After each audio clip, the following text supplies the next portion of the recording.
Have you ever wanted to discover what's missing in your life? Metaphysics is available to all and is part of your life even if you don't know it. Welcome to Metaphysics, a view through the veil with Barb Crowley. Together we'll explore the mysteries behind metaphysics and how to use it to have a deeper understanding and advantage in life. And now here's your host, Barb Crowley. Hi, this is Barb Crowley, and welcome to Metaphysics, a View Through the Veil. Today we're talking to Kaedrich Olsen. He's an author, speaker, teacher, and paranormal expert with over 30 years of experience. From early childhood and throughout his life, Kaedrich has had a paranormal life. Living in a haunted house full of spirits taught him how to connect with the spiritual realms. And growing up with and attending spiritualist church, he learned the art of seance and channeling. His lifetime connection with advanced beings called the Whisperers gave him a keen awareness of the landscape of the afterlife and knowledge of how to work with various entities. His specialties include paranormal arts training, shadow work, runes, Norse mysticism, which I kind of asked him about before we got on. And I also want to know about the Whisperers. So, Kaedrich, thanks for being on my show and welcome. Thank you for having me here. I'm excited to be here to talk with you. Yeah, it's great. I'm so happy to have you. So, who do we want to start with, the Whisperers or Norse mysticism?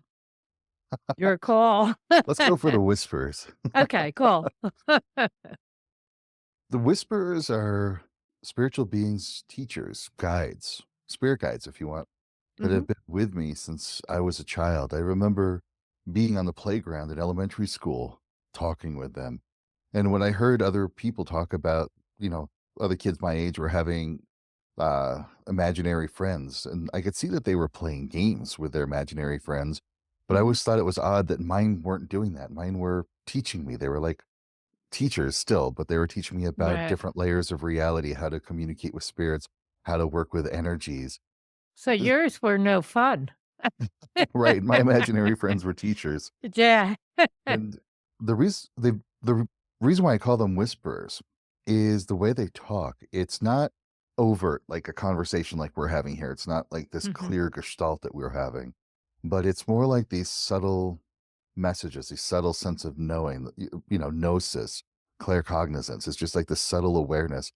And it is so quiet. It's so subtle compared to the thoughts of the brain, just my normal inner thoughts. They're like, my normal thoughts are like shouting and yelling when communication from the whispers is just so quiet. I have to really quiet down my mind and listen for that quiet space. And, they're still with me. They've been throughout my And they're entire not life. too quiet to catch your attention, though, No, even no. as a kid. Right. Even as a kid, I could hear them. Yeah. And I don't know, they've just been with me, helping me learn things, teaching me things. There was a while there for a number of years, they were giving me great theory, just theory, ideas about things. And I remember that was a turning point in my work with them because I kind of pushed back, and I do push back with them. We kind of sometimes have headbutts and Yeah. knockdown, drag out fights. And I push back and I'm like, Wait a minute. Who wins? Who wins? they usually do. Yeah. They're smarter than I am. Yeah. But I told them that this information is great, but I need to have it practical. I need to have it useful. Yeah. Like people need to put use to it. And that was a turning point because after that they would still give me theory, but then this is what you do with it. This is how you use it. This is what the results are from that. And so then I can go, test it out. I can try it myself, see if it works, connect with some friends, like, hey, here's some new things. Or, I'll kind of beta test a class online. I'll put together some materials and do a small group of people and try it out and get some feedback on how that works. So Yeah. they're still an integral part of what I do. They teach, they give me guidance. And when I have one-on-one sessions with clients, I'm inviting whisperers to be here with me and I invite their guides. And so I end up having like three-way conversations a lot of time. I'm talking with my client, and I'm talking with my guides and their guides and listening to all of this. So they're a very prominent part of the work I do. And is it tiered in the sense that when you were young, they taught you simple things and it built? Do you know what I mean? Sometimes. Our education system teaches us to read and write and then builds on that knowledge. Is it like that? Sometimes.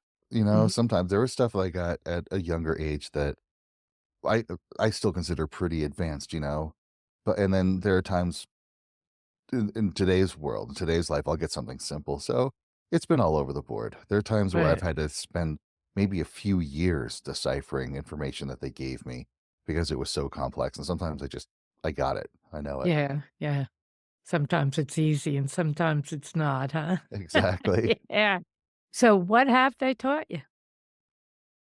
Oh, Yeah, I a was lot gonna of say, how's things. that for a big question? Here's an interesting way to contrast that.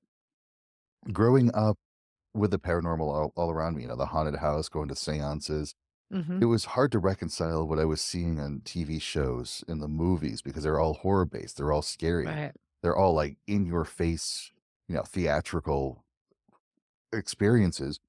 When I was having these calm, enlightening communication that felt really good, it was completely different. Basically, a real paranormal experience is too boring for the movies. Yeah. But over the years, Thank they helped. God, right? Right. Exactly. They helped me learn what that difference is, how to compare, how to contrast that. They helped me to be able to tune in to the point when I would read a book that other people put out about paranormal experiences, or I see the Mhm. ghost hunter shows. I'm shaking my head going, that's not what it's like. That's not it. That's not it. Yeah. And it took until I got to read Allan Kardec, who is the creator of the Spiritist movement. I don't know. You Ah, have to explain that more to me, I don't know. Allan Kardec was, I forgot his real name, but that's his pen name. He Mhm. was a French scientist in the late 1800s, right about the time period where table tipping was coming into fashion and people were Yeah. experimenting with Yeah. Ouija boards. And he was a non-believer. He didn't believe in any of it. He was flat out scientist until Mhm. he started to debunk these things. And he definitely found some people were playing with magnets and other tools. Yeah. But when he couldn't debunk it, it caught his attention. He's like, what's going on here? Mhm. And he really got into table tipping and he got into automatic writing. And the way he would do his sessions is he would have a group of people that were skilled in mediumship arts. And he would pose a question to the group and they would compose whatever it is, however it came out. And at the end, he would compile all of their notes, and everything that they were saying was the same thing. They had the same kind of topics. And Yeah. so he compiled those into books. And for the first time, somebody was writing down material that the Whisperers had been giving me, had been teaching me that matched my experiences that were completely different from the mainstream, such as one of my favorite things that he wrote about was don't do exorcisms. It's really No. silly. It's kind of silly to do an exorcism because if you have a tricksy spirit in the house, it's just a human that's a prankster. Maybe they got a Mhm. problem or something. Maybe there's whatever's going on. And if you bring in an exorcist in there throwing holy water all over the place and going, the power of Christ compels you, this bugger is going to go, oh, wow, this is cool. You think I'm a devil? Let's just play it up. And so Yeah, he yeah. says things get worse. And I'm like, yes, of course. That's what I've seen before. People try Mhm. to bang through the house and they're putting out the sage, they're putting out the holy water. And I'm like, that's just gonna make those little buggers just tease Right. you even more, and it was like, finally, somebody's matching my experience. Another person that also matched is Swedenborg, Emanuel Swedenborg. So there's very few authors out there that have that, but it's because that's what the Whispers have shown me, and that's my Have I'm they keeping. shown you, though, because I've seen it, and this is why, I take exorcisms and I break them down into beings. Well, a couple ghosts, beings, spirits. And then there's some groups out there that are real entities that are very serious in taking over and very malevolent. They're not, they are they're nowhere near what's on TV, but they are some serious energy and have to be dealt with seriously, you know? Mhm. And of course, their biggest thing is intimidation and fear, and we're all wired for that. Absolutely. But I have seen some real things, and I've seen real exorcists not be able to remove them. There's which is amazing to me. It's kind of scary to me, you oh, know. it definitely is scary, and they're playing on that fear. Oh, yeah. And I'm there the are one. and there are multiple causes for that, Yeah. egregores, which are collectively created beings, and they're not always good. Usually they're working for their own best interest, which is Mhm. promoting our belief in them. And so they'll do the things that they need to do in order for us to believe in them. And then that just promotes their energy even more. More often than not, though, it's a human being who got a little distorted, more than a little distorted. You see, Right. a big part of the work I do nowadays is shadow work. It's where we go Oh, into the inner, deeper, darker places, connect with the things that we're afraid of or ashamed of, mhm. or makes us upset, or the things that we don't want to acknowledge about ourselves. Right. Because you see, everything is still energy, everything is source energy.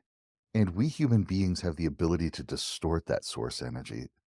And that's where shadow work comes in. And sometimes somebody can get so distorted through their lifetime, a lifetime of trauma, a lifetime of, a lot of bad things happening to them, Right. and then them turning around and doing those bad things that they believe that they're this dark entity or they're this dark being. And they're still human beings. They're still, free will, sovereign entity. And unfortunately, they can have some malicious intent in their work, and for whatever reason, they can get really sticky. But Mhm. they're they can be worked with. They can be dealt with. I don't believe in a hell or an eternal place of Right. torment, but all of the beings that I've worked with has been with compassion and understanding and caring. I'll give you sort of an example of this. It wasn't a possession, but it was a lady, an older lady moved into a new house for her. And the Mhm. spirit in the house was kind of breaking things, moving things around, giving her the general uncomfortable feeling. She Yeah. really didn't This is like this mine, entity. not yours. Yeah. And when I reached out and I kind of explored her home, which I was surprised with, when COVID hit and I had to move more of my stuff onto Zoom, I Mhm. realized I could still go through people's houses on Zoom, with their permission only. Yeah. But I could still get a feel. And I got the feel that there was like a biker energy. And I'm like, 1% biker. And she's like, yeah, there was an outlaw biker that used to live in the house before me. The Uh-huh. neighbors didn't like him because he was always playing loud music. He was rude and mean to people. Mhm. And but they were all happy when he left. And I'm like, "Oh, that explains it because he's still there and he doesn't like what you've done to the house." Because she made it all frilly and feminine and, Yeah, yeah. and Made it he pretty. Yeah. hated that. And so I got a feel for his energy and created a portal that Now, matched let his me energy. ask you real quick, was he still alive? No, And he had passed? he passed. He Okay. passed, but So he was coming in from the other side. yeah, he was lingering Yeah. in the house instead of crossing over. And a big reason why spirits don't like to cross over is because of the fear of hell.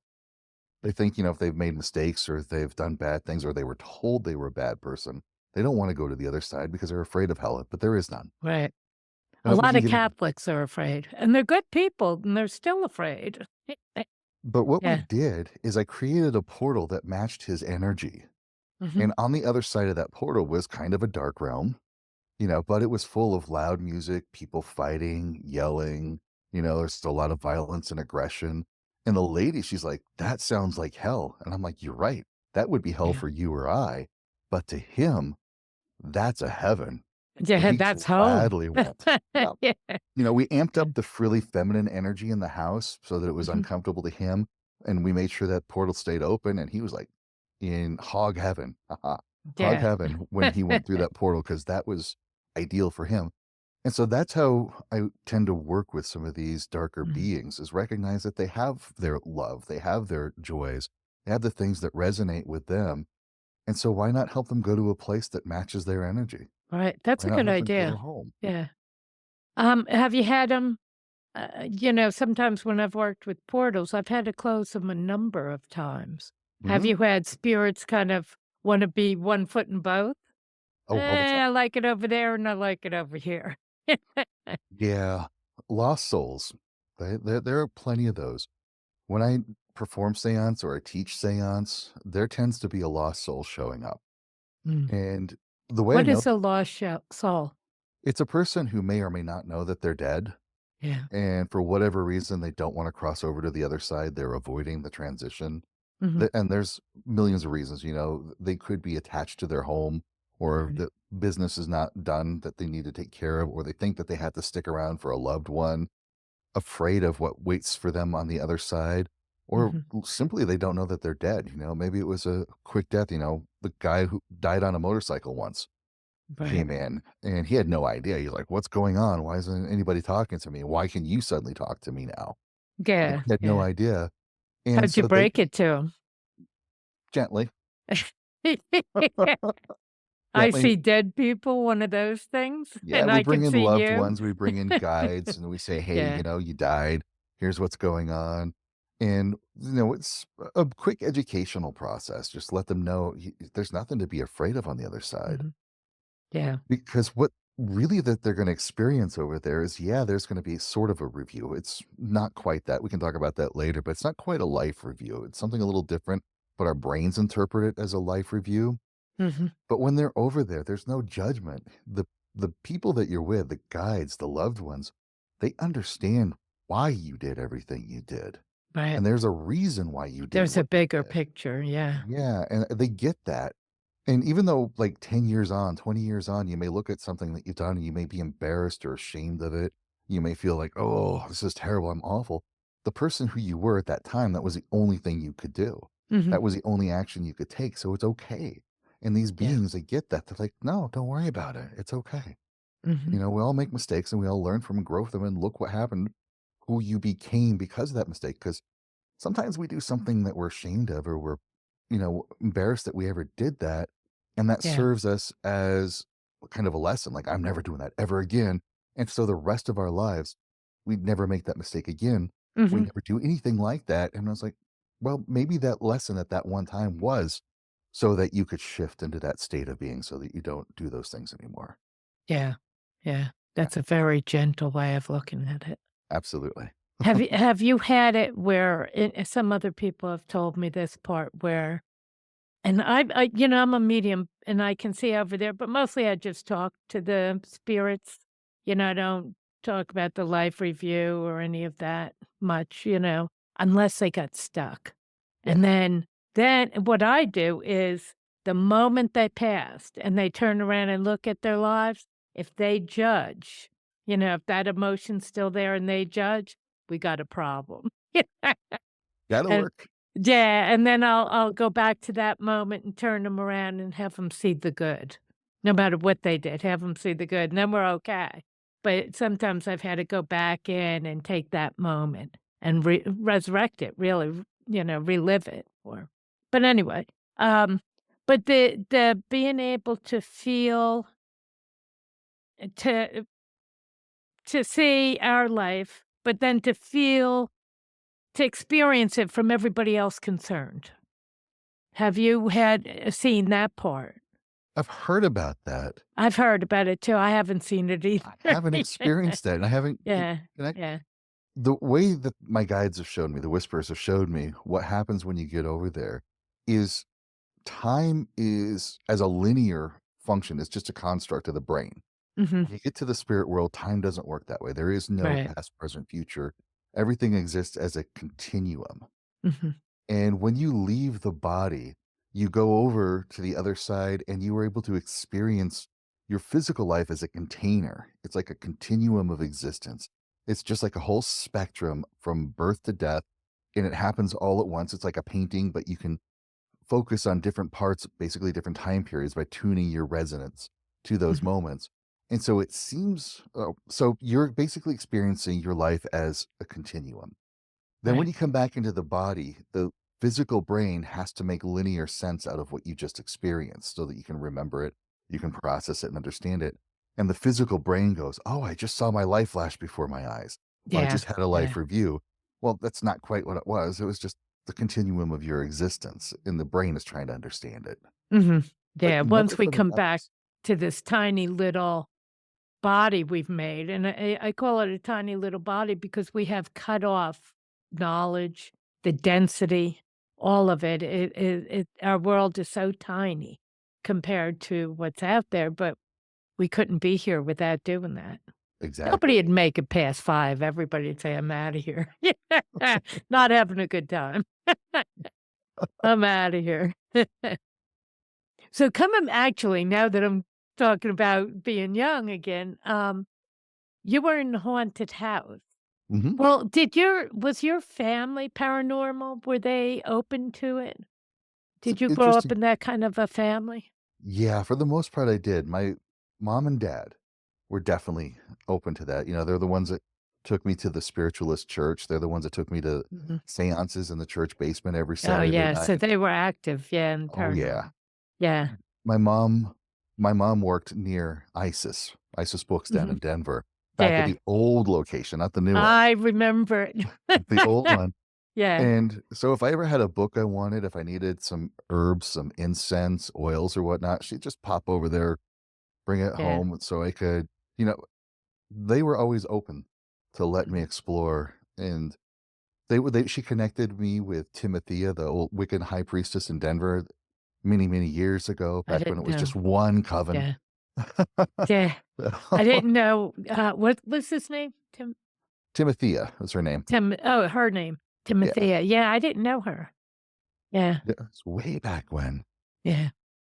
Huh. So, now my parents are always into this and very open for me No, that's learning about great. it. My Yeah. mom took me to psychic development classes, run by Joe Rock, who used to own, Bell Book and Candle down in Lakewood. Wow. So I Yeah. went to those You are year after going year. way back. Yeah, yeah. Wow. So and then the haunted house, were they spirits that your parents brought in, or were they with the house, or We couldn't quite understand it. My parents moved into that house in 1964. They were the first owners of the house. Mhm. It was back when that neighborhood was being built, so they get to choose the specifications of the house, Right. and all that kind of stuff. So we were the first ones there. And the best my dad could try to understand is it all used to be farmland. Mhm. That these may be like some of the farmers that used to live there because you could hear big, heavy boot steps going Yeah. up and down the hallway. There was curiosity about toilets, flushing the toilet Yeah. kind of thing. You Yeah. could be watching TV back, the dials. Mhm. And as you're watching TV, you could see the dial physically Oh, change. change. Radios would turn on in the middle of the night, that kind of thing. And you have to push the button. There was no Mhm. remote for it. Yeah. So it Yeah. was a very active house. I'd come home from school, come into my room, put my bag and my coat on my bed, turn around to do something, go to pick up my coat so I could put it away, and it would be gone. And it would be Wow. like in another part of the house I hadn't even gone into that day. Wow, your guys were active. I I had grew to up in a haunted house, but, we didn't pay any attention to it. It was kind of weird. It was only as we became adults and started saying to people, "Yeah, it was haunted." We were so used to it. And, faucets would turn on and lights would turn on, and, my mother would just say things like, "Go turn the faucet off." Never talk about why it was on. Yeah. And we did some Ouija board stuff and, the tables, moving the tables. But that was really when I got about, 16, 20.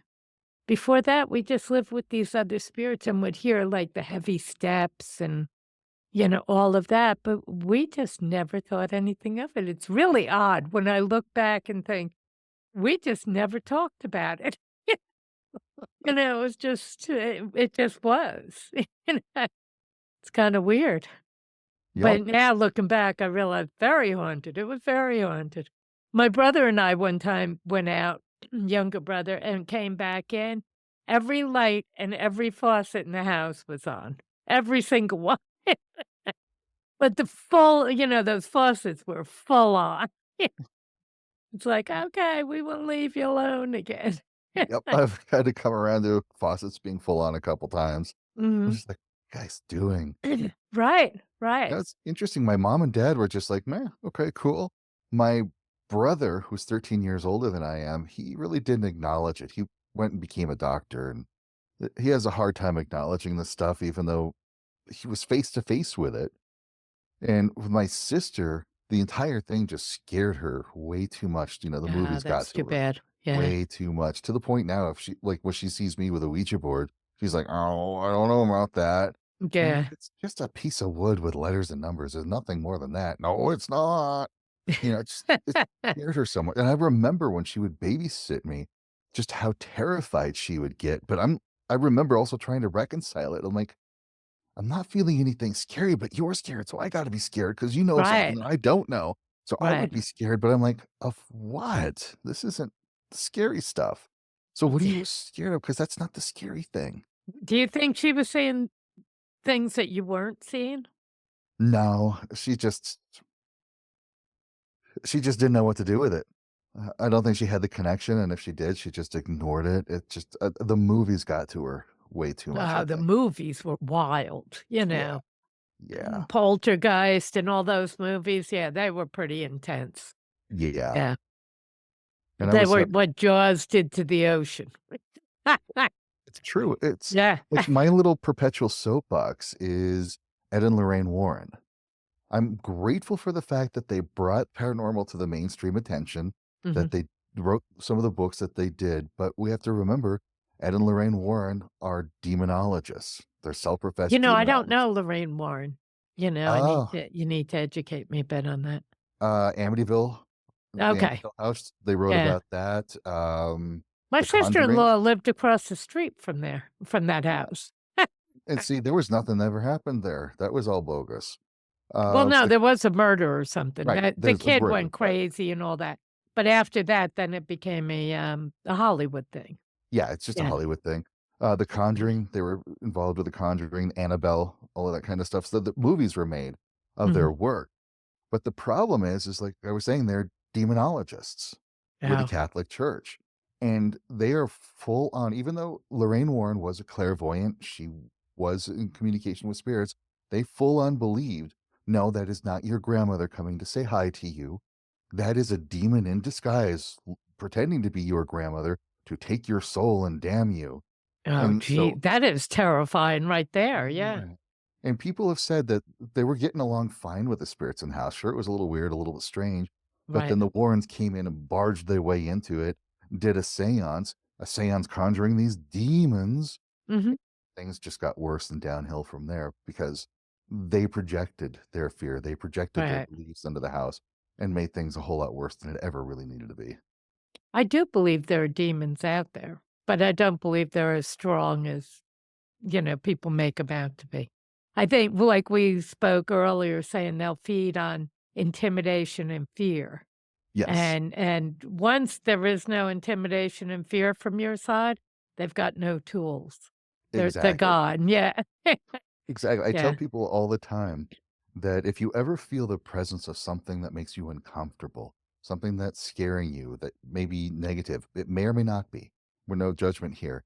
But what I want you to do is laugh, genuinely laugh, Oh, even if that's you a have good to crinkle idea. your eyes. Yeah.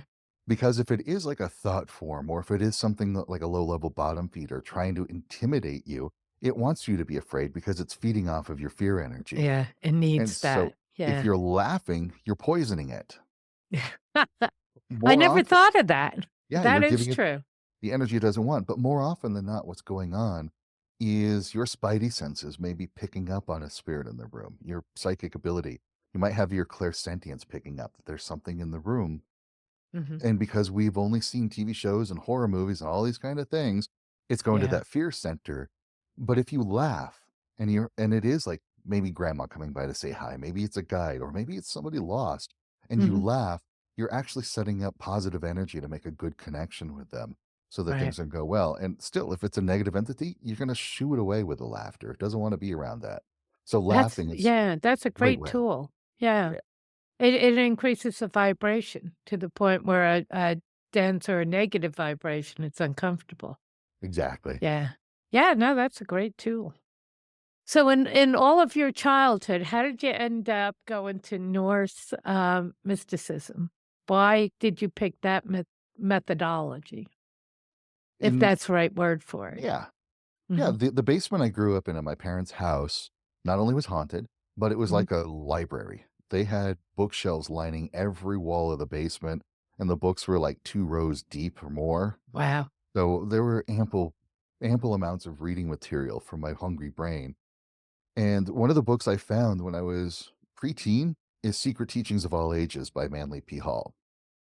And in that book, he describes the images and the beliefs and the understandings and teachings of different mystery schools, everything from the ancient Egyptians to the Eleusinian mysteries, Rosicrucians, Masons, all of that. Wow. And I realized as I'm reading this that all of these different mystery schools are saying the same thing. They're Mhm. just using different images or using different words, but they're saying the same concepts. And I realized if I was going to understand the spiritual connection that we have with ourselves, with the universe around us, everything going on, I needed a control group. I Mhm. needed something that resonated with me. And at that time, I had found runes, was working with runes. I was reading a book called The Way of Weird by Brian Bates and listening to some crazy thrash metal music out of UK with a band called Sabbath. And I realized at that point, it's like, no, let's choose this Norse path because it resonates well. All of these pieces are falling in place. That's my control group. So I went in both feet deep end, reading everything I could, getting the original works that I could, eventually getting to the point where I was doing my own translations from Old Norse into Wow, English. that's impressive. Thank you. Because I Yeah. want to understand the Old Norse mindset, what Mhm. their understanding of the mysticism was, what the spiritual world was around them, how magic worked, what we call energy, how they connected with energy, and how that their inner world influenced the outer world and vice versa. And I want to understand it from their perspective. And the only way to really do that is with a language. Mhm. And I realized that a lot of what we have in today's world is still Norse based, like runes. Runes are the written form of Proto Norse and Old Norse language. Runes were not a divination tool. That was Oh, they invented. weren't? Nope, that was invented in 1980s by Ralph Blum. I got them They in were, 1980s. nope, they were not a divination tool. Oh, wow. They were a And you magical. you wrote a book on runes though, didn't Yep, you? Yeah. runes for transformation. And it's all about connecting to your runes in your inner world, seeing the runes reflected in the world around you, and then making that inner world shift so that the runes in the world around you shift around you too. Okay, you have to explain that more. If it's not divination, what are runes? Well, let's start with the first rune. First Mm, rune is Fehu. It looks like the letter F, and it is where we get the letter F from because mhm. it's the F sound. And the word Fehu is Proto Norse, meaning cattle. Because they were a primary agrarian society, farmers and ranchers were the pinnacle of wealth. These were the Mhm. rich people. These were the landowners. These were the bosses. They were Yeah, the high end the of. overlords kinda. And so Yeah. Fehu meant wealth.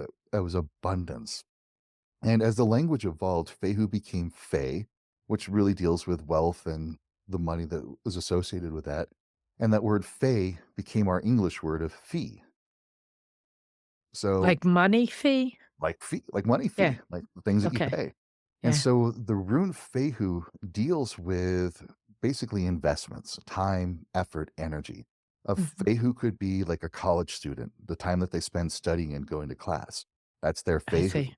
Yeah. Somebody who's trying to lose weight, their Fehu is exercising and eating correctly. That's the Mhm. time and So the effort investment investing. you're putting in. Hmm. Yeah. And another way to think of Fehu is value. Because what are you valuing about that education? What are you valuing about your health? And so when we look at something, even monetary value, like if I were to buy this crystal, Mhm. its Fehu is originally the price I paid for it. Okay. Yeah. But after I've had it for years and it's been with me session after session and I'm using it and I'm holding it, it now has a higher value to me, an intrinsic value. So its Mhm. Fehu is what this crystal means to me and its importance to me. So in a nutshell, Fehu is value. So Right. now take a look around the world around you and what are the things that you value? What kind of value do you put on things in your home, at work, your friends, your family, or, just in general? Where How about psychological? exactly? That's the next Yeah. step. After you see the Fehu of the world around you, what is your Fehu? Mhm. What is value about you? What do you value about you? And if you need to bump that up, well, you can. And that's part of what's in my book, and that's part of the work I do with clients is how do we bump up that Fehu? How do we find that value inside? And so very, very traditional way of working with runes is to sing them. It's called Gulder. So it's kind of like a sound healing when you sing the runes. And so I would have people think, feel, and experience what that higher value means to them, what that means for them to be a higher value. And they could hold the rune in their hand while singing its name, Fehu, Fehu. thinking, feeling, experience, changing their energy, transmuting their own energy to that Mhm. Fehu. And Is because the that world setting a vibration as well, or in the exactly, singing? exactly. Okay. And what they start to notice is their own inner Fehu increases in value, people are going to start treating them differently. They're going to start interacting with the world in a different way. And because similarities attract and perpetuate, that resonant energy is going to draw to them more valuable situations. They're going to draw in more value to their life. Not necessarily, but it can include money. But there's Mhm. so many other values. They can include money. This is a person that will get a raise at work, or they'll start to get more clients for their business Right. because their value has raised. Because as they raise their value, their clients see them as more value. Their employer sees them as more value. And Mhm. so that will reflect monetarily. Their friendships, their relationships will change because they're now a more valuable person because they're influencing their Fehu just by thinking, feeling, experiencing, and singing that Fehu in the way that they want to, the world shifts around them. So that's kind of how I work with runes. Is that, vibrational, um, or is it, psychological? As you believe your value because you're putting your attention on increasing your value, It has to that be it both. increases. It has to be both because if you're going to Yeah. shift and this is why I also do shadow work because you could do the energy work. You can absolutely do the energy work. But if there's something inside psychologically that says, no, you're worthless. This is just junk. You can't do Right. this. No, no, no, no. That's never going to work. Then you can sing Fehu till you're blue in the face. You can think, feel, experience it. It'll work for a little bit and then you'll snap back. Mhm. So we do that shadow work to go, what is this part of you that feels unworthy? What is this part of you that refuses to accept that higher value and why? And we'll do that shadow work to unravel that shadow energy, clear that shadow energy, and change the inner psychology so that How do you're you open to that. how do you do that? Because a lot of times people aren't in touch with Mm-mm. their shadow energy or that side of themselves, No, you shadow know? work is an important part of what I do. So much so is I'm not a light worker, I'm a shadow worker. Mhm. Tell I've me about got, that. I Yeah. do one on workings with people Mhm. as well as I've got a number of online programs. Like I've got a beginning shadow work program, I've got a 6-week shadow ascension program, which is spiritually based shadow work. Then I've got a 8-week program for star seeds, healing the star seed wounds, so star seeds could tap into and awaken their work. And I'm right now putting together what I'm calling the Veiled Path. It's a Mhm. black sheep's guide to shadow magic. So Say that that we're again? That it- the a black black sheep? sheep's guide to shadow magic, Yeah. where we're going to be exploring ritual, working with dark goddesses. We're going to be exploring belief rewriting. We're going to be basically doing like pagan, heathen, witch magic kind of working for shadow work. And So is that, Norse from the Norse mysticism as well? some of it is, Yeah. definitely I definitely infuse. You see, I don't necessarily overtly teach the Norse stuff anymore. I used to, Mhm. but it's such an infused part of what I do. It's a tool. Right. So, like when we're doing shadow work, sometimes we will there's some runes are not happy runes. There's Thurzas and Hagalas are all about aggression and violence and disruption and discord. And Mhm. so sometimes we tap into those inner energies using runes, and then we can make some shifts with that. In the even though you say they're not divination tools, when I saw them in the '80s, and I did get them actually, you would put the runes out as divination. You would throw the runes, so how do you work with them? I mean, divination works. I won't deny that. You can use Mhm, runes for divination. It's a viable tool for the 21st century. I do want to make that stipulation differentiation is it works in the 20th and 21st century because we know it works, but mhm, the Old Norse people didn't use it that way. right. But But no, how do you, let's say on that shadow self, without a divination tool, because a lot of times the shadow is so deep that I really don't know that we can even see ourselves often. that's the thing is we do. The shadow always projects itself. Mhm, We never and that's the shadow language, and that's one of the interests. And I will talk about some divination in that black sheep course for shadow work. I do have a way of using oracle cards, mhm. runes, or automatic writing as a way of connecting with a shadow. Oh, you do. Yeah. Mhm. But for the most part, we believe it or not, we really do know.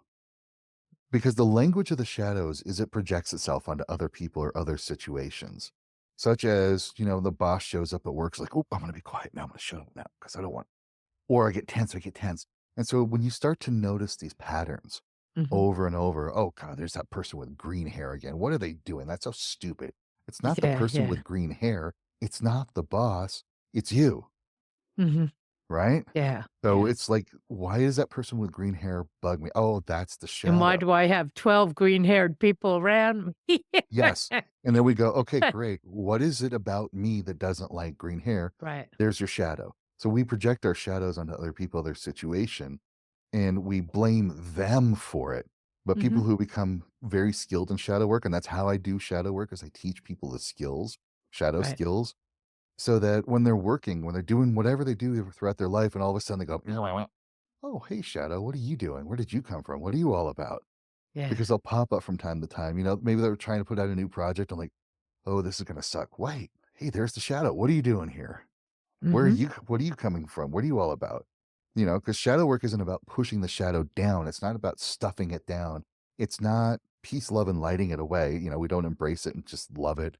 And we don't just make it, happy and whatever. It's like, no, spend that half an hour, just sit there and grumble about how awful things are. Hmm. Sit there and just So feel the experience the shadow. experience it. Let it have its say. Let that Hmm. embrace that shadow because that shadow is not dangerous. That shadow is not malevolent. It's not evil. It's a part of you. And it's Hmm. there to help you for some reason. It helped Right. you at some point in your life. That's how you got through a certain phase of your life. It's how you got through certain circumstances in your life is developing these shadow traits. Hmm. And now they're showing up because your psyche is ready to deal with them, to ready to clear them. The soul wants them gone and transmuted at least to a higher state. Right. And they show up by going, "Wah, wah, wah, wah, wah, wah." And when you sit there and you listen to them and you pay attention to them and you give the attention that it needs and you understand it, you're bringing light, the light of awareness, the Hmm. light of wisdom to that shadow. And that shadow will then go, finally, you paid attention to me. Finally, I Right. got to say what I need to say. And it doesn't need to stick around anymore. What about something as subtle as self-sabotage, It, where you're not you can't really see it out there, but you know the end result? It's like, "Wow, I should have, gotten that deal, or I should have won that race," or, yep. whatever. But you don't know why, you didn't. You can pin it, but it's happened too many times kind of thing. Yep. So you Those are the know there's a patterns. shadow. Yeah, our Yep. pattern. Those are the Yeah. patterns. And Mhm. so I've got a few different techniques, quite a few. I've got a huge toolbox because I've been doing this for a long time. But I've Yeah. got quite a few techniques if somebody's noticing some self sabotage behaviors that we can reflect on it. And like, what were you thinking in that moment? What you were feeling? Where is that coming from? And we got a whole bunch of different techniques to understanding and integrating that shadow. And really, the biggest thing is why is it there? Once you understand why Right. it's there, you understand what's so important about yourself. You Mhm. understand more about your authenticity, who you are at the authentic level. And all of a sudden, that shadow loses its power. How about when you just see the result and you don't know what it is? We I've still seen this backtrack. and I've seen other people go through this, and I've seen it in myself as well, where you don't quite know what's going on here, but you do see a result. And Yep. the result is pretty consistent. We start with that result and then we Mhm. basically reverse engineer it in a sense. We Oh, okay, go backtrack to where it came backwards from. on it. Yeah. Uh-huh. And we make use of the heart, mind, body, soul. I call it body, being, psyche, and soul. We make use of all of those things to really try to understand where that came from, what that's all about. Mhm. Do you use the runes with that as well? Not really. No. But not really. You see, one of the things I've noticed with working with clients and working with students is everybody already knows what the problem is. Mhm. Everybody already knows what the solution is. Right. They're just hiding it from themselves. They're just blocking it from themselves. Right, they And can't so have it or when we're whatever. talking back and forth and I'm asking loaded questions, and I do ask loaded questions, and Mhm. sometimes I play devil's advocate. Sometimes my job as a shadow worker is to provoke that shadow. And then Right. other times where I've hurt clients' feelings. I've poked, a little too hard on Poke the purpose. bear. Yeah, just so I could provoke that shadow. And once that shadow pops up, it's like, good, now we can do this work. And it Mhm. always, I had clients that have gotten upset with me and disappeared for a couple months. And then they came back and are like, yeah, you were right. I'm Yeah. sorry. That pissed me off, but you were right. And I'm Yeah. like, I know it's okay. Sometimes we need that time. Mhm. So it doesn't happen all the time. It doesn't happen with every client. Most clients don't have problems like that, but sometimes I have to poke a little bit, and it's Right. uncomfortable. That's why people don't like doing shadow work. It's Mhm. uncomfortable. Yeah, it is. It is. And what do you do other than just say, "Oh, there it is. Let's look at it." Even we say once we recognize it, it just depends on what it is. Like I said, I've got a bunch of techniques. Sometimes it's writing techniques, sometimes it's belief rewriting, and we go into what the beliefs are. Sometimes Mhm. we have to go back to the origin. When did you first learn to feel this way? I've had people discover the origin of their shadow was in utero. It goes all the way back Wow. before they were even born. How did Um, they discover that?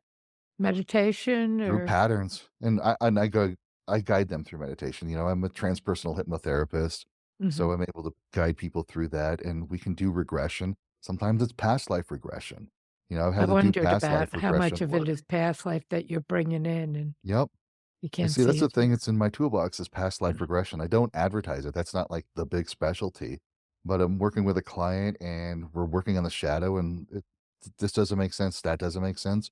Suddenly we find ourselves in a previous lifetime and then we have to go in between lives and diffuse the shadow work from there and then bring it forward. So, Mhm. like I said, it's a bunch of different techniques that Are I've you got. looking at it psychically?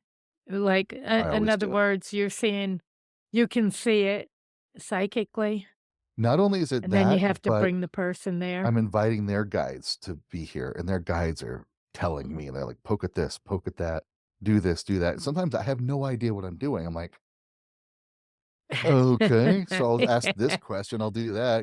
I'm like, "I don't," and I will be honest, I'm like, "I don't know what I'm saying, I don't know what I'm doing here, but this is what Yeah. I'm being led to do, so let's talk about that." Next thing I know, I'm like, "Oh, there's that can of worms that we needed to open." Yeah, yeah. So, yeah, the psychic senses come in as a big part of the work.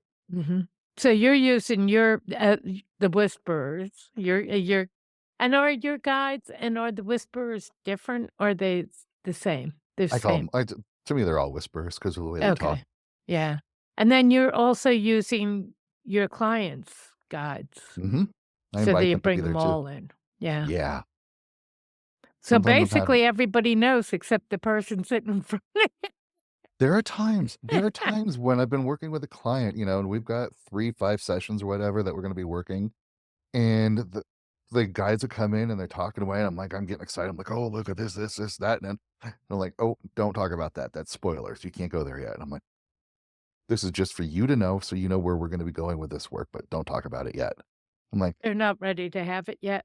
sometimes the client has to discover it for themselves.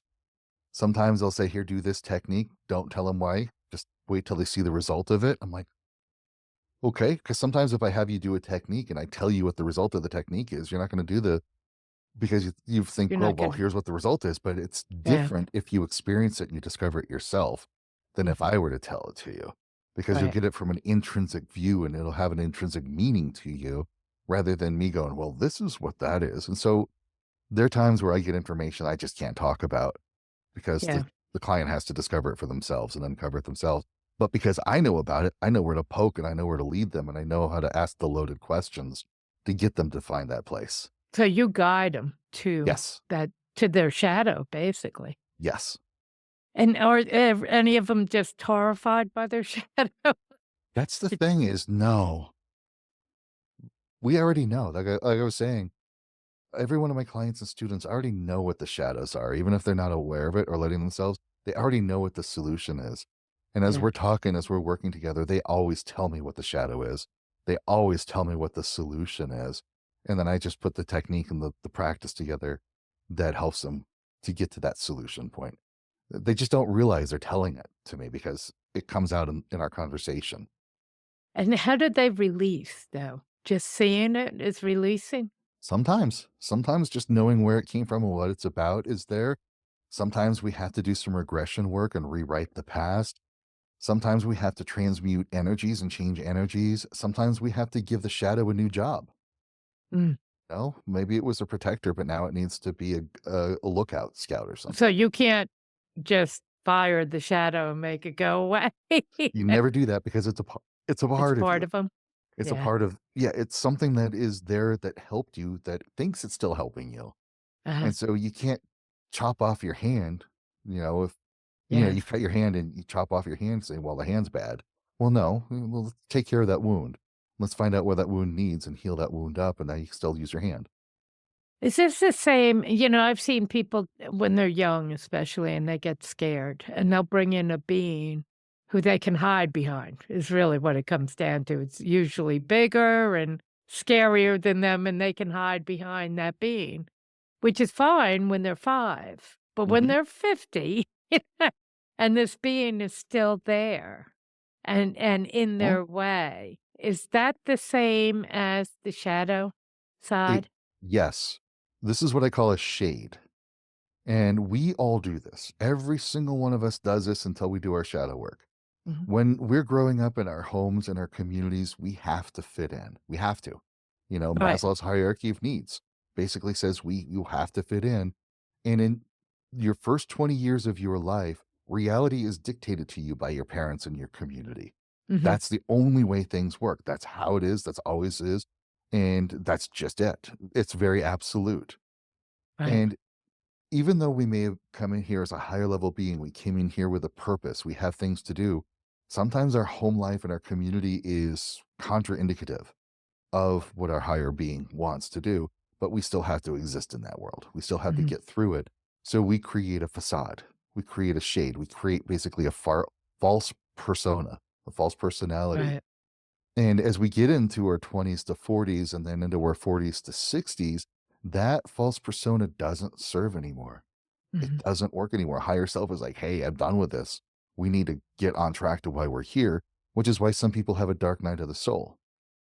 More often than not, dark night of the soul, when your life comes crashing down, you hit rock bottom, everything falls apart, you lose your job, you lose your home, you lose your family, whatever it is, it usually is higher self that does it. And Higher self says that you then mean you just crashing you because they crash. couldn't pick you apart along the Nope. way? It's because you've been on this path, you've been building up that facade for far too long. You need to clear that crap out. You need to just Mhm. erase that. And so yeah, we build up this facade, and part of shadow work is picking apart that shade, picking apart that facade, integrating pieces and parts of it to serve your highest good. Or if it's not your energy, because sometimes we do that, we pick up other people's energy, we take it on as our own. Mom and dad Yeah. saying, "You're just a bad boy, you're just a bad girl, just this." We Right, and take you it on, believe it. and it's like, that's not mine. Go away. Yeah. We can get those out, and then you eventually get rid of this shade. You get rid of the facade, and you're like, "Oh, this is who I am. This is who I've been this entire time. No wonder I struggled with that. No wonder I struggled with that."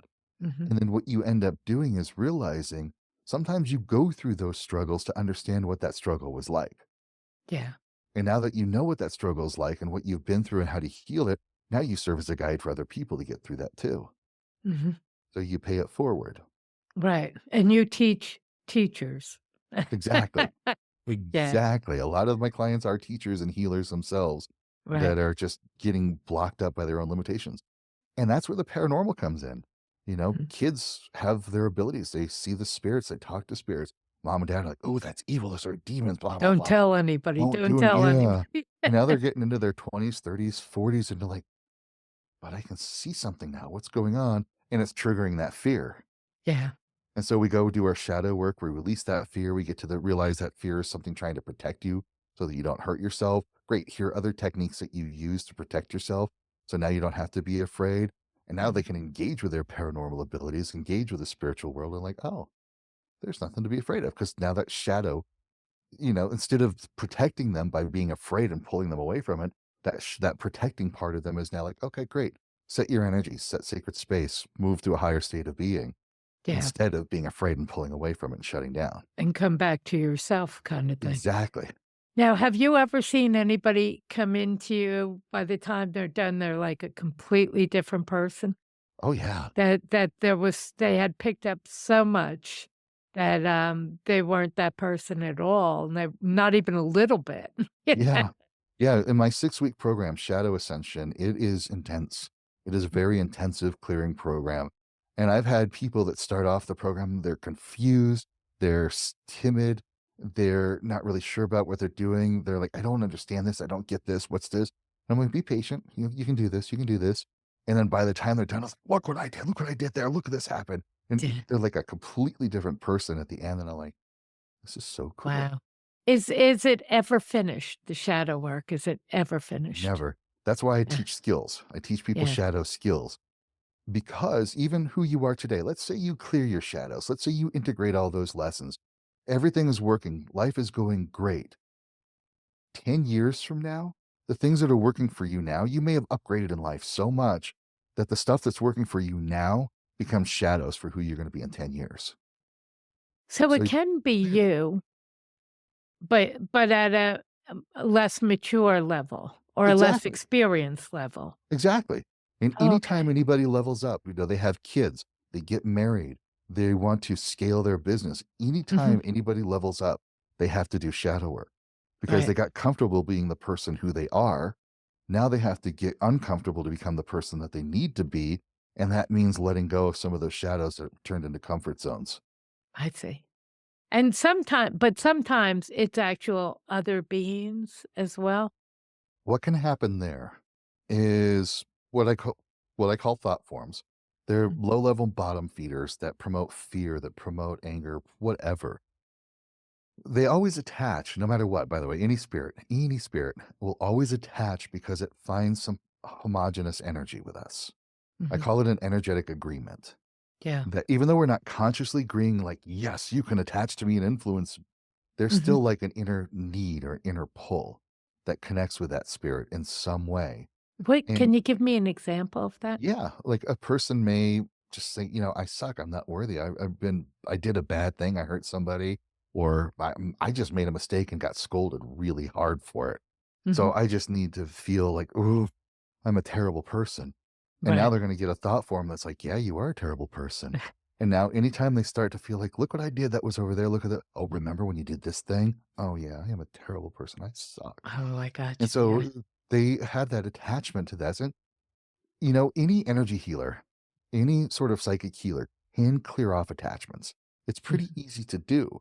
But shadow work is so beneficial because we ask the question, why did it attach in the first place? Right.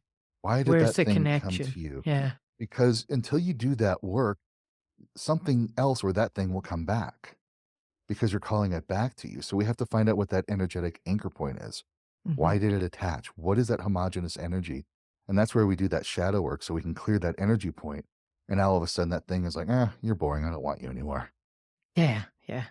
Or you grow past it and it can't attach. It can't Exactly. well, just yeah, it has to fall away.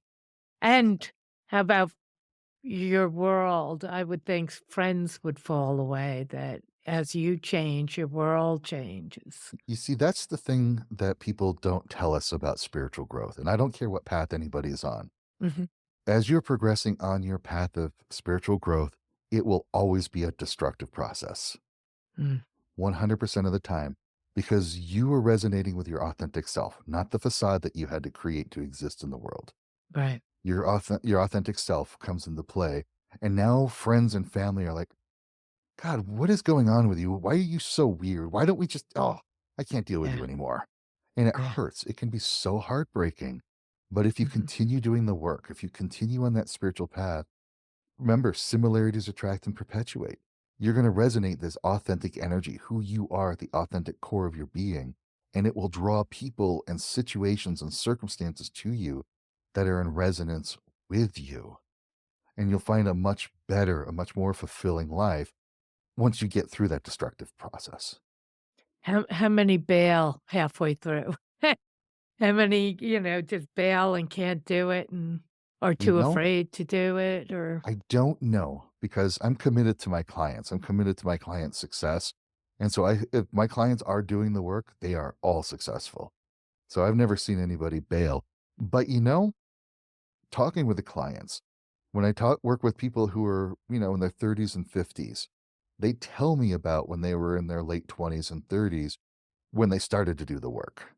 They Mhm. started to do the process, and then for whatever reason, they met a spouse or whatever happened, they got off the path. They So could relax back into the comfort zone again. yeah, so I guess they Yeah. do bail, but then that higher self won't let you fail either. Your higher Mhm. being won't let you fail either. So your higher self will start poking you and you start getting like that urge, you'll start getting a little uncomfortable with things. So Right. then you Once find you your way to me and we do the shadow work and you're like, oh, finally. or they do the dark night of the soul and everything crashes. If they're strong people, right? If Yeah, they and can hold out. that's why in my shadow ascension, the 5th week, it's a 6-week course, but in the 5th week, it's all dark night of the soul, dealing with a Mhm. past night dark night of the soul, what to do if you're going through a current dark night of the soul, and Right. even better, how to project what a future dark night of the soul might look like, and what can you do to avoid it. Oh, that's important. That's a But if you're big doing the work, do you go into dark night of the soul? not necessarily. You can avoid it. You can because what really happens when you're doing the work is it's what I call transcendent magic. Operant magic is like you light a candle and you do the incense because you want that car. You want a love interest. You want that job. There's some specific things you're going after. With transcendent magic, you're doing your shadow work to clear the blocks and the scattering fields, and you're bumping up your authentic energy. And it's an additive process. There are more things that start coming into your life when you're doing this. Mhm. But you'll still have family and friends. But get this. This is what I see more often than not. There's that one black sheep in the family who's psychically aware, that communicates with spirit, and their siblings are all like, "Oh my god, what is wrong with you?" Mom and Yeah. dad is just like, "Stop, stop, stop, stop." That triggers their shadows, that triggers their fear. Nobody wants to be ostracized or alienated. Nobody Right. does, Right. just flat out, especially not from their family. But as they're doing their Everybody wants shadow to work, belong.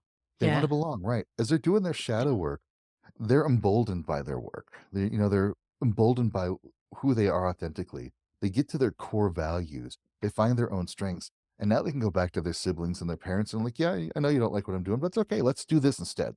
They're able to take it with that resilience, or they're Mhm. able to talk with confidence. Like, no, here are the things that happen. Here's what's good about this. I know you don't believe in it. And if you don't want to talk about it, that's fine. But now Right. they have this emboldened attitude instead of getting beaten down and shut down. They're like, no, this is viable. This is valuable what I do, and it's okay if you don't believe it. You don't have to.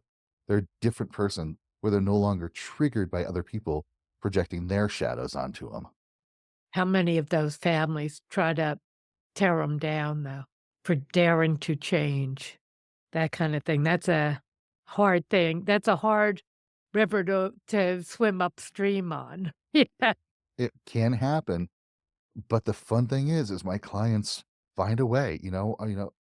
Mhm. I've worked with men who are in their late 20s, still haven't been able to move out from home. Right. And they're exploring like a more of a pagan path. They're exploring more of a heathen path. They're exploring their paranormal abilities. Mom and dad don't want anything to do with it. And so they kind of have to keep it quiet. They're still adults, so they're allowed to do whatever they want to do. Right. But they have to keep it quiet because they're in mom and dad's home. But they find that resilience. They Mhm. find that fortitude. They forge on because they know that's an authentic path for them. And they're willing to embrace the conflict that Mhm. can come from that, and they're emboldened by it.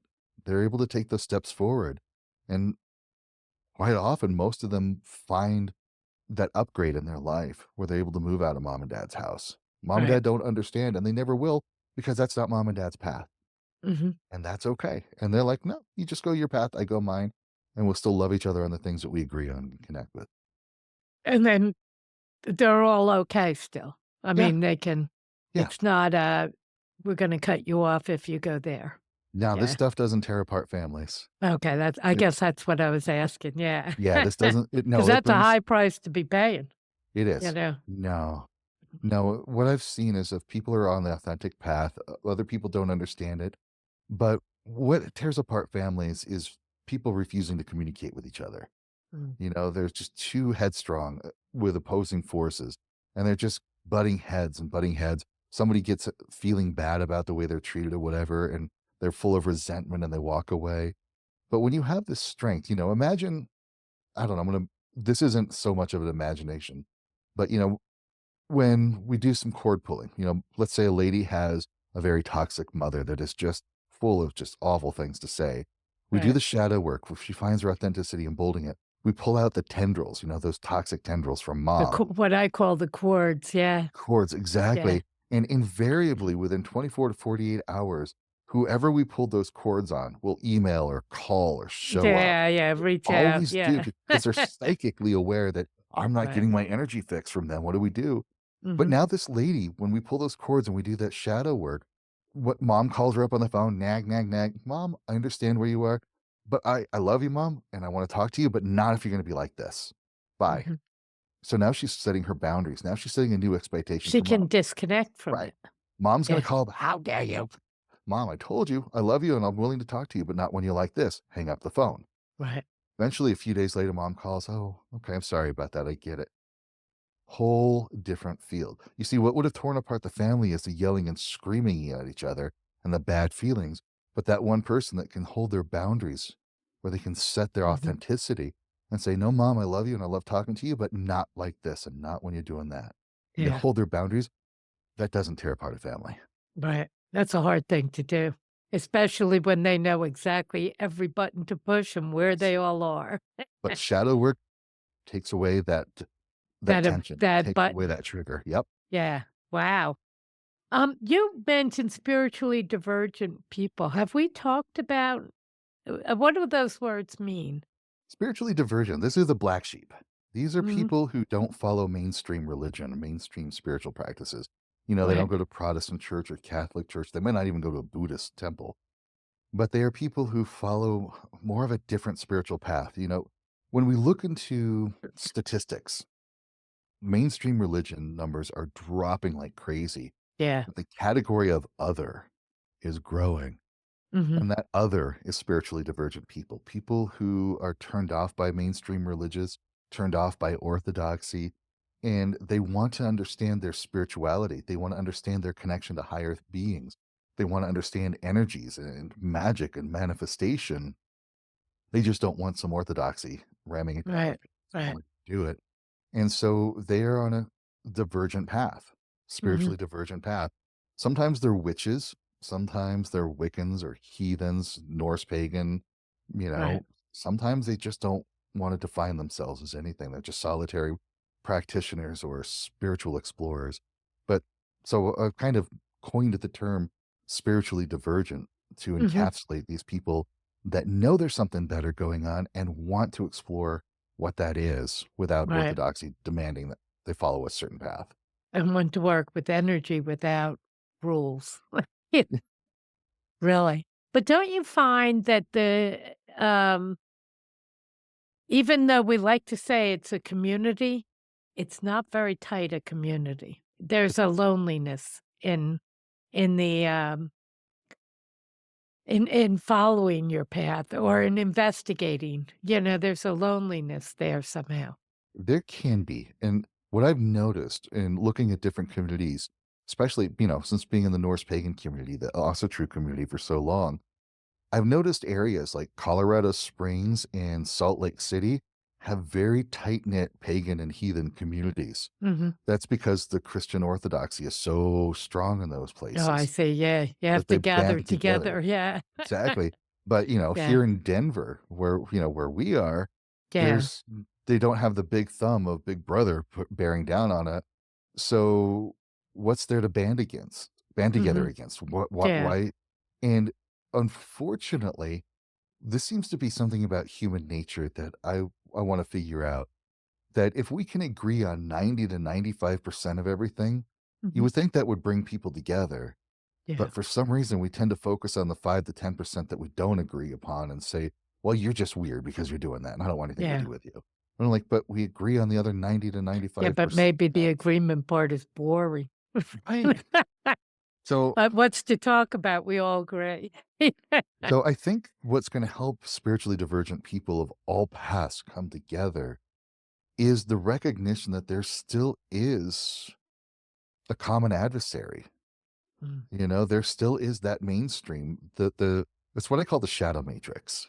right, It's because remember we talked about shadows are always projected. Well, we Yeah. project shadows on everybody. Everyone projects shadows on us. And I don't mean Matrix like the Matrix movies. I don't mean it that way. I mean properly like a Matrix. That everybody we're around has their comfort zones and they project their shadow comfort zones onto us. And if we're not aware of it, we just accept it that that's the way things are. Hmm.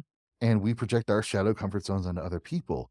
And it just seems to be this collective crab bucket effect Yeah. to the point where it's just like, well, all these other pagans are just so independent. They're all solitary. So why not me too? Who cares? Hmm. Because we don't have that common adversary, but we do. Yeah. You know, Yeah. that common adversary really wants us into their comfort zones, into their path. And we're seeing that more and more as our society gets divided. We get stronger polarized. And Hmm. even that polarization doesn't make sense because we agree on a majority of everything, I just know. on things. Again, boring, maybe. Right. So Yeah. we got to tune back into what makes us work, what makes us tick. Hmm. And we'll find community that way. And sure, I admit, I will be the first one to admit, I'm a very painfully shy introvert. Absolutely. But I still love doing these. I love teaching. Like, I'm as much as an introvert as I am, I love being on camera. I love public speaking. The bigger the audience, the better. I love it. So, For an introvert, that is interesting. but we can find our commonalities and we can get together because I don't want to be like a doomsayer, but there is that common adversary that we all have that's still out there that wishes we aren't doing what we're doing. They're the Yeah. ones that are still putting out the horror movies. Think about it this way.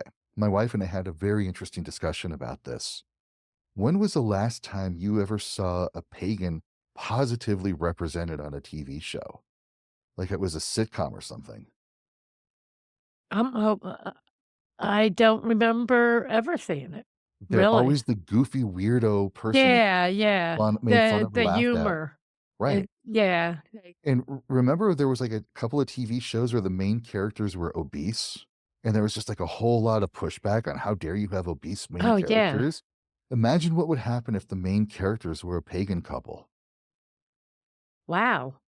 And That's what why I are mean. they not? Yeah, I That's mean, now that you're saying that, why? Because there's every diversity out there, it seems right. like. Why not pagan? This is what I mean by spiritually divergent. That's what Yeah. I mean by the common adversary. We are Mm, still not represented well, underrepresented. When we're out there, we're always shown as the evil Satanist or the goofy yeah. weirdo whoa, kind of person out there. Right. When none of us are that way. We go to jobs. We have respectable positions in our jobs. We raise our children well. We want our kids to have nutritious, secure Mhm. homes, nutritious Right. food and secure homes. They're not eating in their houses. Um, we all want the same things. We all agree on the same majority of things. We just have a different idea of spirituality. You And know that's the part I missed that well, I was brought up Catholic. So I had the church and I had the pageantry and I had all of that. I didn't have a deep faith, I have to give it, but I had all the trappings of it, you know? And I found the spiritual community, even if when we completely agreed with what we believed in, there was no common place that bound us together like a church did. Like, yes, and that's the part that I find odd that we can't seem to get a community like that. Mile High does have it, but they've got rules, of you go through these classes and there's a hierarchy and all that. But the majority of the spiritual people, there's not a hierarchy. There's not right. a, you know, um, we mostly believe in the same things. We might have details that are different, but I don't find the common place, Right. And and that's I'm where it makes it lonely. I'm guilty of that. My wife and I've had this conversation too. Is being the heathen practitioner that I have been, as Mhm. involved in the community as I had been over the years, right now we're not doing public events right now. And we Yeah. need to change that. We need to get back out into the open. We need to find community who's willing to gather together because we need that. We do And need that. It's lonely, and it's that You example know, of my own shadow work that I need to do. there you Is my go. own shadow work of See, that I just introvert. poked the bear. Exactly. 'Cause I need to deal with the shadow that Yeah. whatever is there blocking me from getting out and being more of a charismatic leader for the pagan community right now. But Mhm. that's my own shadow work. So that's an Right. example of how shadows and shadow patterns work to do what they're doing. And Now, where does your Norse mysticism, where is that different from pagan? it's similar, but I've always said it's kind of 90 degrees out of phase in a weird sense. And what I mean by that is when we look at Western esotericism, for example, the elements, the air Mm, element tends to deal with mind, and water tends to deal with emotion. Earth deals with like prosperity and money, that kind of thing. When we get to the Norse tradition, air tends to be otherworldly. It's almost treated like the same way ether is oh, in okay, yeah. in Western. It's More that's spiritual than out there, more right. cosmic. Right, because Yeah. this we're thinking of like shamanic tradition in a sense that when you want to traverse to another world, you take on a falcon or an eagle or a raven. You fly in Mhm. another form. The The wings, yeah. Valkyrians come, flying in. So the air is treated sort of like this otherworldly transition thing. Earth still is Earth. Earth is still prosperity, wealth, and abundance, but Mhm. water is now information. Water Oh, instead of air. So it's sort of yeah. like 90 degrees. Like you take and you turn a little. Also, the reason, another way it's 90 degrees in Western esotericism, altars face to the east, to catch the rising sun. Uh-huh. In the Norse practices, the altars face north.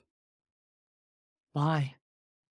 It's that sacred direction. You're facing north, the North Star, everything's Yeah. towards the north. So it's just that It's 90 degrees tradition, difference. it's the basic core belief Exactly. that the energy's in the north. Yep. So Yeah. basically, your altar faces to the north, your door faces to the south. So that way, your door gets the south facing the south sun and the sunlight and that sort of thing, and you You enter know the what I thought right away? The exit door. You can run away to the south. yes. Yep. Yep. Yep. Yeah. But a lot of the principles are the same. They still believe in ancestors, working with ancestors, Mhm. spirit work. I got to put together a book on Norse necromancy. I've got an online course. I call it Viking spirit communication, but it's really Norse necromancy, tapping into the Old Norse way of communicating with spirits. There's a whole toolbox of ways that they did that. They've got shamanic practices called Sather, where you go into an altered state of mind. You can travel to different worlds. You can do healings. You can do prophecy with Sather. There's the Mhm. work I do. It's called Gulder, with singing the runes. So you can affect Yeah. change through runes in that way. And of course, the Norse gods. There's the gods. There's the elves, the dwarves. All of these different type of beings that you can work with. So it's a really complex system of mysticism. And to Mhm. the Old Norse, this was an integrated function of their life. This Yeah. wasn't just something that you did in the ritual chamber or something that you went to some special location and did or just read a book about. It was an integral part. Spirits lived in their homes, they communicated with ancestors. The gods were a regular part of their life. The mysticism was an everyday thing. It was Mhm. integrated into their lives. They were spiritual beings living a physical life. It wasn't like, "Oh, we have this special time and place for our mysticism or our Right. spiritual." Like you go to Like, church on Sunday yeah, it and was then just you pray. right, it was just everything they did all the time. Yeah. There was no way to Yeah. separate it. Do you teach that Norse mysticism? You teach that as well? Yep, on some of my online courses, like, I've actually got a class called Runes for Shadow Work. I've got Mhm. one, spiritual Viking spirit communication. I've got a couple of rune classes that are online. So, I Where def can everybody get hold of you? ah, To work with you or to take some of your classes and see what's going on with you. if you go to my website, kaedric.com, Mhm. that's the best place to You connect with wanna me. spell it? We'll have Yeah, it out there too, but you wanna spell it? yep, it's So many K people just walk and listen. yeah, it's a weird name, I admit. It's Kaedrich. Mhm. And the cool thing about my name is if you go to YouTube, Facebook, Instagram, just knowing my name will unlock a lot of doors for you. Oh, good. So if you just So search for just your my first name will do it. you got it. So My first name opens doors. There we go. That's a powerful statement. It is indeed. Yeah, that's great. Hey, thanks so much for being on the show. I've really enjoyed it. It's a fascinating conversation. I And enjoyed it you too. are very active, so I think you're gonna have that community soon. Awesome. Thank you. Yeah, good. Thanks so much. You're welcome. Bye-bye. Bye. Okay, good. That was for the show. Hey, thank you. That really was interesting. I it was fascinating, Thank you you. Yeah, I know? enjoyed this very much. Yeah, me too. We've got to, since we're together someplace. I work up at For Heaven's Sake, For Heaven's Sake up in 46 in Sheridan. It's a Oh, metaphysical store. yeah, over by the lake that's over there. Right, right, exactly. Yeah, Yeah, Lakeside yeah, or something. Yeah. yeah, yeah. Yeah, we ought to catch a coffee one time when I'm up in that neighborhood because I live down by DU, and you're up Okay. in Broomfield. Yeah, that's like Uh, a meeting place up there. Yeah, we'll have to nice. arrange to have coffee sometime and see what's going on. Sounds good. Yeah, bring your wife and let's get to meet each other in person, Sounds in great. the real. Yes. Yeah, great. Thanks so much, and I'll send you, we'll do reels, we'll do all of that, so if you'll share it with your social Yep. media, that'll be great too, I appreciate it. You got it. Thank you. Alright, thanks so much, I really enjoyed it. You're very welcome. Me too. You take care. Thanks, you too. Bye-bye. Bye.